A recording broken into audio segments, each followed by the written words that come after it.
Hospital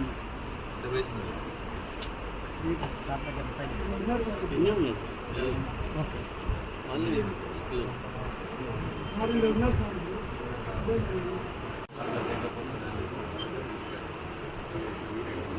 అమ్మాయి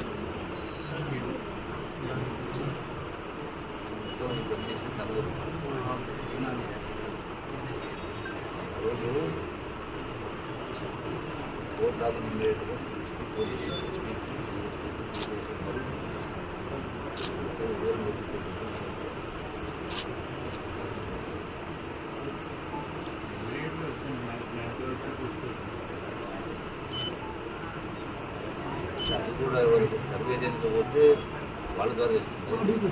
అంటే ఇక మామూలు ఈనాళ్ళకి వస్తుంది ఆడిట్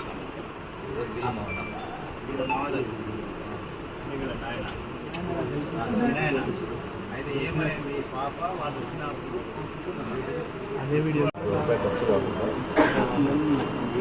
రూపాయి ఖర్చు కాకుండా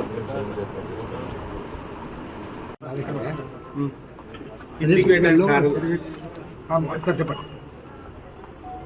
ముల్లచింతపల్లి చెంచు తాండాలో ఈశ్వరమ్మ అనేటువంటి మహిళపై నలుగురు వ్యక్తులు చెంచు వాళ్ళు ఇతరులు కూడా ఉండి దాష్టీకం జరిగింది. చాలా కిరాతకంగా భయంకరమైనటువంటి అంటే ఆటవిక దశలో జరిగినట్టుగా దుర్మార్గంగా ప్రవర్తించారు. ఆ రోజున నా దృష్టికి రాగానే మరుక్షణమే ఎస్పీ, డిఎస్పీ, సిఐ, ఎస్ఐ నలుగురితో మాట్లాడి ఎవరైతే ఈ యొక్క దాడికి ఆ మహిళపై దాడికి పాల్గొన్నటువంటి వాళ్ళు నలుగురిపైన కేసు బుక్ చేసి జైలు పంపడం జరిగింది. అంటే కళకు మానవాళ్ళకే కళకు చాలా జరుగుతూ ఉంటుంది దుర్మార్గం. వాళ్లకు 100% శిక్ష పడేటువంటి కార్యక్రమం జరుగుతుంది. రెండవది ఆ యొక్క ఈశ్వరమ్మ కుటుంబానికి ఇంకొకరి దగ్గర పనిచేయాల్సిన పరిస్థితి రాకుండా ఆల్రెడీ వాళ్ళకు ఒక 2 ఎకరాలు ఉంది. దానికి తోడుగా ఇంకొంత ప్రభుత్వం తరఫున ప్రభుత్వ భూమిని విచారణలు చేసి ప్రభుత్వం తరఫున 2 లక్షల రూపాయలు ఆర్థిక సహకారం చేసి వాళ్ళ పిల్లలు 3 ఆడపిల్లలు ఉన్నారు. ఆ 3 పిల్లలు కూడా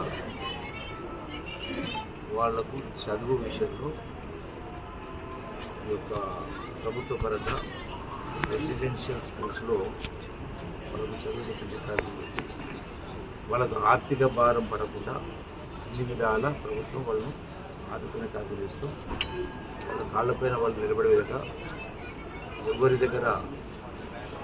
ఎవరి కాళ్ళు పట్టుకోవాల్సిన అవసరం లేకుండా సొసైటీతోటి పైకి వచ్చే విధంగా అన్ని విధాల సహాయం ప్రభుత్వం చేస్తాం.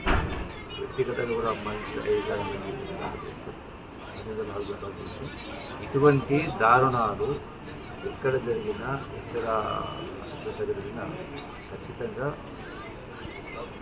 ఆ దాడులకు పాల్పడిన వాళ్ళపైన కఠిన చర్యలు చట్టపరంగా అన్నీ కూడా ఏది కూడా స్పేర్ చేయకుండా ఎటువంటి రాజకీయాలకు అవకాశం ఇవ్వకుండా అది ఎవరైనా ఎంతటి వారైనా 100% శిక్షించే కార్యక్రమం జరుగుతుంది.